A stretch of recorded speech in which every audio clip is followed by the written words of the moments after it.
सभी को praise the Lord.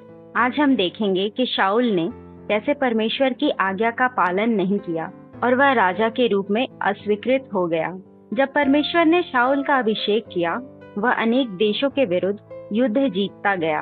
हम पहला शमूएल उसका 11, 13 और 15 अध्याय में पढ़ेंगे कि कैसे उसने अमोनियों, फलिशीतियों और अमालेकियों के विरुद्ध युद्ध जीता।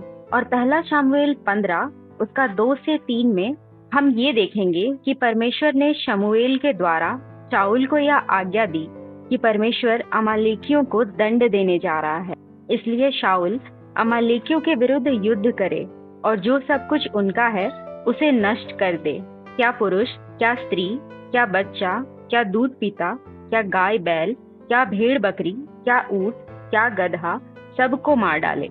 इसलिए शाऊल अपने लोगों को बुलाकर इकट्ठा करता है और तलाईम में उनकी गिनती करता है, जिनमें 2 लाख प्यादे और 10,000 यहूदी पुरुष थे। हम पहला शमूएल 15 उसका 9 में पढ़ेंगे कि शाऊल उन चीजों को जो अच्छी थी नष्ट करना ना चाहा और उसने अमालेकियों के राजा अगाग को जीवित पकड़ा और अच्छी अच्छी भेड़ बकरियों, गाय बैलों, मोटे पशुओं और मेमनों को नष्ट करना ना चाहा। इस कारण परमेश्वर पछताया कि उसने शाऊल को राजा क्यों चुना, जो हमें मिलेगा पहला शमूएल 15 उसका 10 से 11 में। शाऊल राजा के रूप में अस्वीकृत हुआ क्योंकि उसने परमेश्वर के पीछे चलना छोड़ दिया और उसकी आज्ञाओं का पालन नहीं किया। इसलिए शमूएल भी शाऊल से दुखी था। और जब शमूएल ने शाऊल से कहा कि यह उसने क्या किया, तब शाऊल ने कहा कि वह उन अच्छी चीजों को परमेश्वर यहोवा के लिए बलि चढ़ाने के लिए लाया है। तब शमूएल ने कहा कि क्या परमेश्वर होम बलियों और मेल बलियों से उतना प्रसन्न होता है जितना कि अपने बातों को माने जाने से?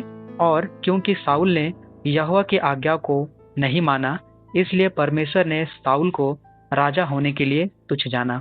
यह सुनकर शाऊल शमूएल से उसके साथ चलने के लिए निवेदन करता है, पर शमूएल उससे इनकार कर देता है क्योंकि शाऊल ने यहोवा की बात को तुच्छ जाना। और जैसे ही शमूएल जाने के लिए घूमा और शाऊल ने उसके बागे की छोर को पकड़ा और वह फट गया, तब शमूएल ने उससे कहा, आज यहोवा ने इजराइल के राज्य को फाड़कर तुझसे छीन लिया। शाऊल पछताता है, इसलिए शमूएल उससे कहता है कि अगाग को उसके पास लाए।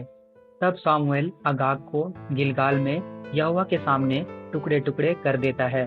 फिर शमूएल रामा को चला जाता है और शमूएल फिर शाऊल से कभी नहीं मिलता है।